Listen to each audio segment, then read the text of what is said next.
Papyrus always had excellent control over his magic. Even Undine said so. And as the extremely cool and strong captain of the Royal Guard, she would know about such things. Not that Papyrus lacked confidence in his abilities, but the confirmation that he was great was nice all the same. He used to like using his magic. He loved making gracefully rolling waves of lovely bones and sculpting intricate, baffling patterns for his would-be opponents to navigate. His sense of honor precluded any underhanded tactics. He liked to think that he was a fighter. He was tough, but fair, and he always knew exactly how much damage each attack would do if successful. That was why it was so upsetting to see what remained of Undine's practice dummy after his last attack.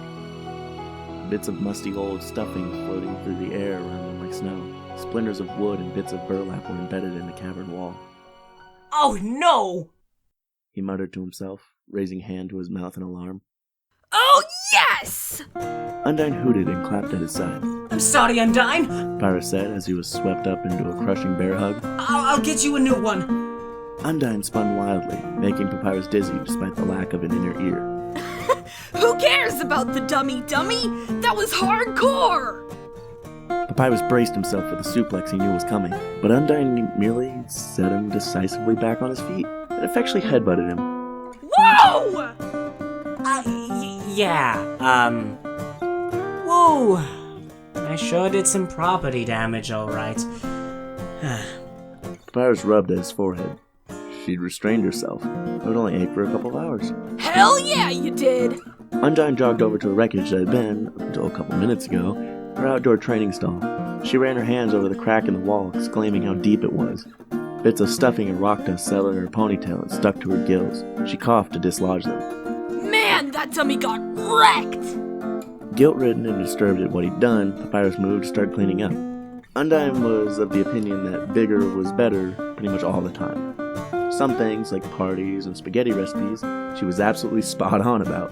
Magic was one matter where Papyrus found himself in disagreement with her. She valued pure strength over everything else. He believed strongly that it was more important to make sure that magic did only exactly what its wielder intended. Undine's attacks had all the subtlety of a brick wall, and as awesome as she was, sometimes Papyrus worried that one of her wild barrages of spears would end up hurting someone. He really hadn't meant to hit that hard. What if it had been Undine standing across from him instead of a dummy? He looked down at the bundle of splinters and torn fabric in his arms, suddenly ill. He didn't want to hurt anyone. Undine marched over and slapped the splinters out of his arms. Hey, don't worry about that, Paps. But I want to get a picture of the impact zone to put on the fridge, so let's just leave it for a while, yeah? She surveyed the mess again, puffed up with pride. Well, there was really no point in arguing with her. It was her yard, after all. Okay, if you really don't mind. Undine wasn't listening, staring hard at the crack in the wall and stroking one of her facial fins in deep thought. Finally, she turned smartly on her heel to face him. That's it! I've made my decision! Papyrus looked from her to the mess he'd made and back again, not making the connection. You've really buckled down this past month. Don't think I haven't noticed how hard you've been working. She said, folding her arms and pacing to and fro in front of him. To be honest, I was holding out on making you a guard because I couldn't be sure you could take care of yourself. No offense, but I'd feel like total crap if I sent you out and you died or something. I understand, Undine. Truthfully, Papyrus was a little offended, despite her not meaning any offense. The thought that she didn't think he was tough enough to handle himself stung. Undine went on.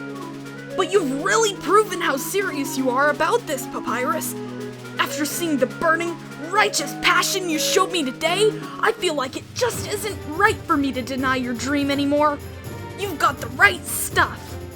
She grasped Papyrus's shoulders with both webbed hands. You're in, buddy. I'm swearing you into the Royal Guard right now. Undine, Papyrus trailed off as his mind caught up with his hearing. Wait, what? Really? This was happening now? Joining the guard had drifted from the definitely soon category into the vague someday category a long time ago. Undine shook him back and forth like the underground's biggest maraca. Yes, really?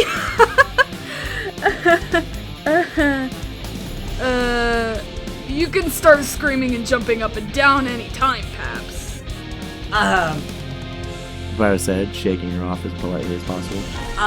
That wouldn't be very godly behavior. He was happy about this, right? This was his dream, after all. He should have been screaming and jumping up and down in a very cool way right now. But he wasn't. I'm super stoked, Undyne, really. Just on the inside. He didn't really know how to feel. Whatever part of him was responsible for the whole joy business had been blocked off.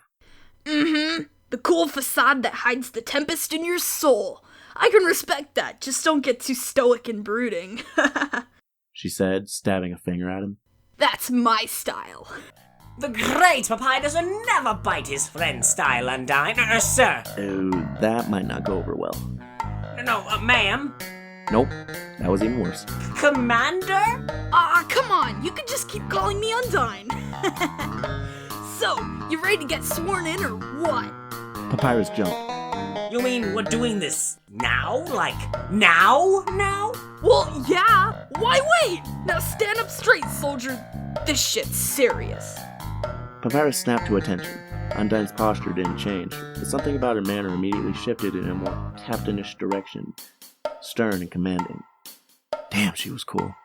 Do you, Papyrus of Snowden Town, solemnly swear on your very life to fight for King Asgore and the monster race, to uphold justice, to defend the innocent and wimpy, and to seriously kick evil's ass 12 ways from Sunday everywhere, all the time from now until you're dead in the cold, cold ground? I do! Papyrus answered, swept up in the grandeur of it all. A half second later, he realized he'd said the thing people said at weddings instead of the thing said when they were joining the holy orders of justice and peace. Excellent! Undyne said, either not noticing his mistake or being awesome enough to let it slide. Okay, that's it. You're a guard now. She punched him on the arm.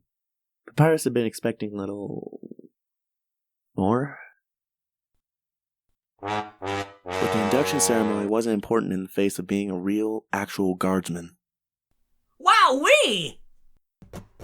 He rubbed at his sore arm, tentatively happy for the first time in a month. Even though the feeling was already beginning to fade, it felt really nice. He clung to it for as long as possible. Tomorrow I'll get you kitted out, alright? Undyne grinned, flashing her mouth full of pointy teeth. Papyrus flinched back just for a second. Yes, He said, the conditioned response falling from his mouth before he could think. Undyne didn't notice. Thank God. Right, well, you'll want to tell your brother the good news and get your party on with the Snowden buddies, so we'll call it good for the day. I gotta find some armor to fit your skinny ass. Wow, I'm so pumped for you, Paps.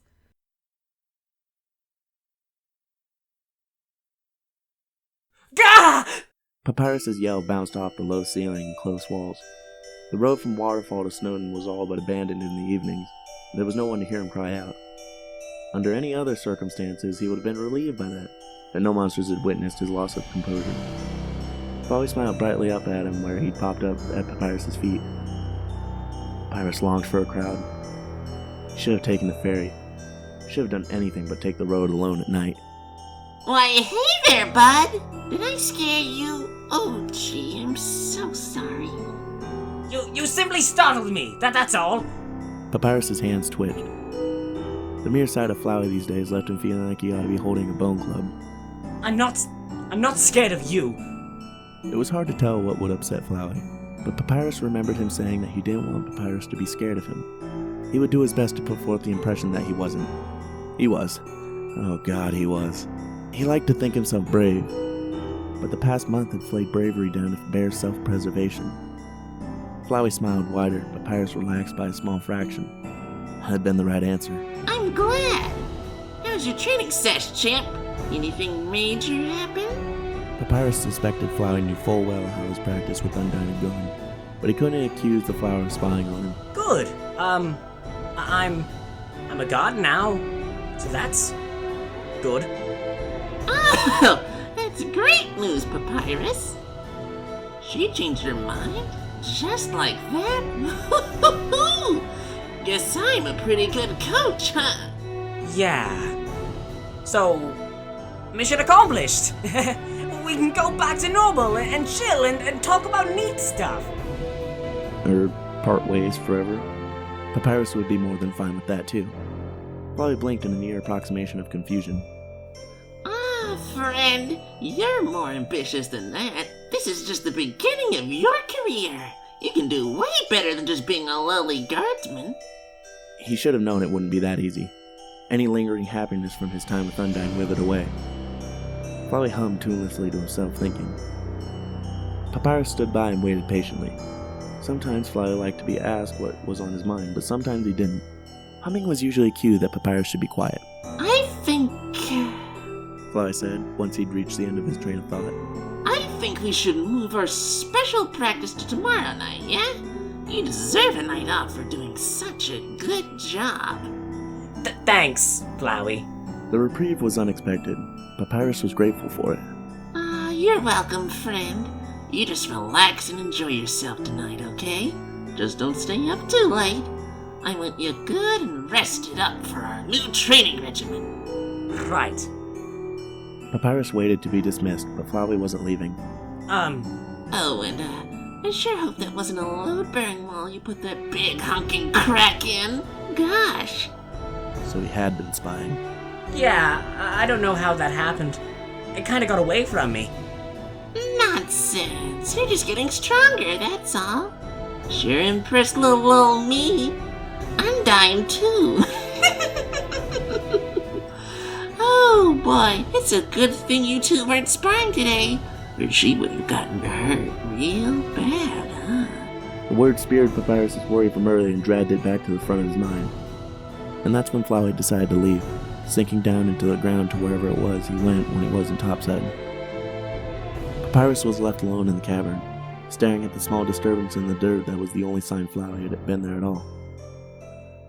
He took a few minutes to calm his nerves before getting underway again, listening to the babble of the river and the soft rustle of seagrass in the breeze. Part of him wanted to run the rest of the way home, but he forced himself to walk. Once he got home, he was going to have to tell his brother the good news, which meant he would probably get dragged out to Grilly's where he'd have to have drinks and laugh and be confident and fun for several hours. The thought alone made him want to shut himself up in his room for the rest of the night.